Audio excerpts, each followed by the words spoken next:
चांगलं केलंस, कीर्तनात बसलात, तू चांगलं केलंस. वल्कल धारण करणारी एक स्त्री जंगलामध्ये फिरणारी, त्याच्यावर काय माझ्या पतीची नजर जावा आणि त्या स्त्रीला माझ्या पतीनं दासी म्हणून घ्यावा, जिच्या रूपाकडे पाहिल्यानंतर सूर्याचं तेज सुद्धा शांत होतं. ती लंकापती रावणाची महान पतिव्रता मंडोदरीचं सौंदर्याचं काय वर्णन करावा.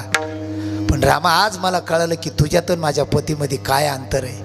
रामानं सांगितलं, काय अंतर आहे आई, सांग ना काय अंतर आहे. एकच अंतर आहे. का? ज्यावेळेस जंगलातली स्त्री बघितली, दाशी करून घेतलं, लंकापती रावणाच्या पत्नीची निस्ती छाया पडली, तर रामानं उठून नमस्कार केला. हे तुझ्यात आणि रावणात अंतर आहे. महाराज, हा तेज पुंज महाराशी असणारा दादानो, तिला माहीत होतं माझा पती मारलाय, ज्यानं मारलाय तू देव आहे.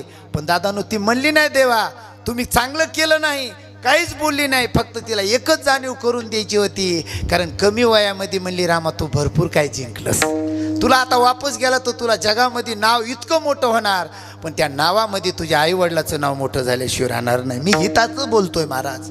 रामानं हित पेर